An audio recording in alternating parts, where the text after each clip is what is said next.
Martes 15 de diciembre de 2020. Tres mensajes del Evangelio de hoy, tomado del Evangelio de San Mateo, capítulo 21, versículos del 28 al 32. Pero, ¿qué os parece? Un hombre tenía 2 hijos. Llegándose al primero le dijo: Hijo, vete hoy a trabajar en la viña. Y él respondió: No quiero. Pero después se arrepintió y fue. Llegándose al segundo le dijo lo mismo y él respondió: Voy, Señor, y no fue. ¿Cuál de los dos hizo la voluntad del Padre? El primero, le dicen. Díceles Jesús: En verdad os digo que los publicanos y las prostitutas llegan antes que vosotros al reino de Dios, porque vino Juan a vosotros por camino de justicia y no creísteis en él, mientras que los publicanos y las prostitutas creyeron en él. Y vosotros, ni viéndolo, os arrepentisteis después, para creer en él. Palabra del Señor, gloria a ti, Señor Jesús. Tenemos un evangelio, continuación del evangelio de ayer, donde después de la pregunta que le hicieron a Jesús, ¿con qué autoridad haces esto? ¿Quién te da tal autoridad? El Señor cuenta esta parábola de los 2 hijos. Ha habido distintas interpretaciones a lo largo de la historia de la Iglesia. Distintos santos han interpretado distintas cosas sobre quiénes son estos 2 hijos. Unos han estado a favor de decir que el hijo mayor, aquel que primero dijo no y después se arrepintió e hizo la voluntad de su padre, sería el pueblo gentil, los paganos. Mientras que el hijo menor sería el pueblo judío, que inicialmente dijo sí, aceptamos la ley de Moisés, pero luego cuando vino el Señor, cuando se encarnó, cuando el Mesías llegó, pues finalmente lo rechazaron. Otra tradición interpreta este texto diciendo que en realidad aquí el Señor está haciendo la diferenciación entre los pecadores que se arrepienten, que sería el primer caso, ¿no? El hijo mayor sería todo tipo de pecador, por eso el Señor habla de las prostitutas, habla de los publicanos, y que en cambio el segundo hijo, el que dice sí voy, pero no va, sería todos aquellos que se consideraran justos y sin embargo no hacían la voluntad de Dios. Sea cual sea la interpretación, vamos a sacar 3 enseñanzas del Evangelio de hoy. Primero, puedo arrepentirme y cambiar. Segundo, puedo descuidarme y pecar. Tercero, cuidado con una religión solo exterior. Vamos con el primer punto. Puedo arrepentirme y cambiar. Vamos a aplicar esto que sucede con ese primer hijo que inicialmente dice no voy a trabajar en la viña, pero después se arrepiente y va. Es el que hace la voluntad del Padre. Aquí tenemos incluso un cumplimiento imperfecto de la voluntad del Padre, ¿no? El cumplimiento perfecto sería el que dice yo voy y efectivamente lo hace. Estamos hablando de un nivel mayor de santidad, pero la inmensa mayoría de nosotros hemos pasado por ese primer momento de decir no quiero nada con Dios. No quiero conversión, no quiero fe, no quiero misa, todo eso es de las abuelitas, todo eso es de los padres, hemos tenido un prejuicio contra la iglesia y por eso no nos acercábamos, pero hay un momento en el que Dios toca nuestro corazón y entonces nos arrepentimos. Al arrepentirnos, entonces empezamos a buscar cumplir la voluntad de Dios. Ojo, no es que creamos que ya estamos convertidos y que ya somos santos y que todo ha cambiado en nosotros y que, es decir, no existe ningún tipo de inclinación desordenada ya en nosotros. No, sí tenemos un cambio interior, pero todavía seguimos luchando y el arrepentimiento es de todos los días. Entonces, este primer hijo representa muy bien a los conversos. Entonces, no es que nos creamos buenos, pero reconocemos que fuimos malos. Un converso no es que se crea bueno, pero reconoce que fue malo. Y no necesariamente malo en el sentido de cometer pecados atroces. Hombre, malo en el sentido de reconocer que mi corazón se extravió. Mi corazón se alejó de Dios, de un Dios tan bueno. Mi corazón no le conocí y por eso le ofendía. San Ambrosio habla un poco de este arrepentimiento, de este remordimiento que lleva a la conversión de la siguiente manera. El remordimiento es una gracia para el pecador. Sentir el remordimiento y escucharlo prueba que la conciencia no está enteramente apagada. El que siente su herida desea la curación y toma remedios. Donde no se siente el mal, no hay esperanza de vida. Aquí está entonces, de una manera magistral, expuesto por San Ambrosio, el tema del remordimiento, el tema del arrepentimiento, ¿no? Podemos decir que este remordimiento es un remordimiento que lleva al arrepentimiento, porque también existe un remordimiento que lleva a la desesperación.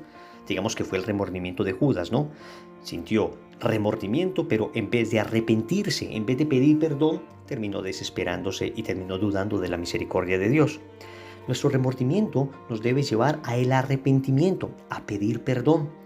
Y repito, nadie es tan malo que no pueda cambiar y nadie tiene un pecado tan grande que Dios no pueda perdonar. Escúchame bien, si juntamos los pecados de toda la humanidad en una sola persona, desde el primer hombre hasta el último que existen sobre la faz de la tierra, todo ese pecado junto no sería más que una gota en comparación al océano de la misericordia de Dios. No importa en qué situación nos encontremos, lo importante es pedir perdón de corazón y cambiar. Segundo, puedo descuidarme y pecar. Es el caso del segundo hijo y es el caso en el que podemos caer las personas que llevamos algún camino espiritual, que llevamos algunos años ya caminando con el Señor y podemos caer en la presunción, una excesiva confianza en nosotros mismos de creer que sí, ya no lo sabemos todo, ya yo sé que en esto no peco, yo sé que en aquello no caigo, entonces Dios me pide esto, sí, claro, Dios me pide esto, yo voy a hacer esto sin ningún problema, pero luego en la práctica podemos no hacerlo. En la práctica podemos caer en algo que se llama soberbia espiritual. Y la soberbia espiritual le lleva a uno a la presunción, a confiar demasiado en mí mismo. Fue lo que le pasó al apóstol San Pedro, ¿no? Justo en la noche de la última cena, en la noche del inicio de la pasión, Pedro le dijo al Señor, moriría por ti. Y luego, ¿qué pasó? Terminó cobardemente negándole 3 veces. Por presunción, por presunción. Entonces aquí, cuidado con acusar a los otros que son los que no cumplen la voluntad de Dios y yo sí la cumplo. Cuidado que el que esté en pie, dice San Pablo, cuide no caer. Acá es muy importante la vigilancia. Y este segundo hijo nos muestra lo necesario que es estar vigilando sobre nosotros mismos para que no vaya a suceder que, por un lado, digamos una cosa y por otro lado, vivamos otra. Y esto nos lleva al tercer punto. Cuidado con una religión solo exterior. Y acá se aplica a todos. La religión es el camino a través del cual el hombre se une a Dios. Precisamente religión viene de la palabra latina religare, unirse a. Entonces, la religión es el proceso a través del cual nos unimos a Dios. Luego debemos entender que entonces toda persona que cree en Dios practica algún tipo de religión. Sin embargo, el Señor nos previene de una religión solo exterior. Una religión que hace consistir su aproximación a Dios en prácticas meramente externas. Atentos, el culto externo es necesario y hace parte integral de la religión, pero debe ser manifestación de una devoción interior. Lo que hago afuera debe expresar lo que llevo adentro. Por eso el profeta Isaías sentencia esta religión solo exterior en el capítulo 29, versículo 13, con estas fuertes palabras. Este pueblo me honra con los labios, pero su corazón está lejos de mí. Que no vaya a suceder que esa sea la religión que nosotros estemos practicando.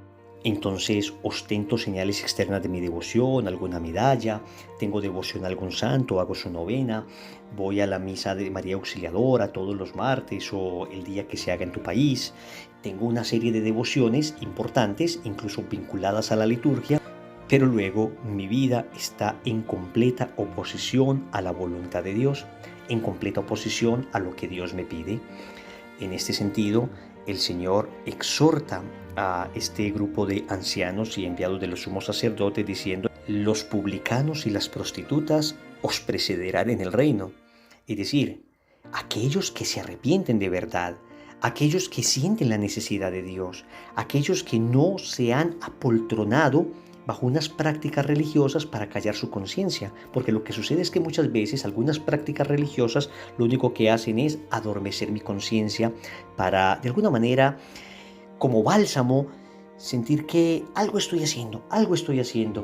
No, Es tiempo de reconocer nuestra debilidad, es tiempo de reconocer nuestro pecado, es tiempo de llorar nuestro pecado, es tiempo de confesar nuestro pecado y de cumplir la voluntad del Padre. Recordemos entonces, primero, puedo arrepentirme y cambiar. Segundo, puedo descuidarme y pecar. Tercero, cuidado con una religión solo exterior. Como compromiso, yo les quiero exhortar para que vamos a confesarnos. Acerquémonos al sacramento de la reconciliación y preparémonos para que el nacimiento espiritual de Jesús se dé efectivamente en nuestro corazón, no solo en nuestros labios, sino en nuestra vida. En el nombre del Padre, y del Hijo, y del Espíritu Santo. Amén.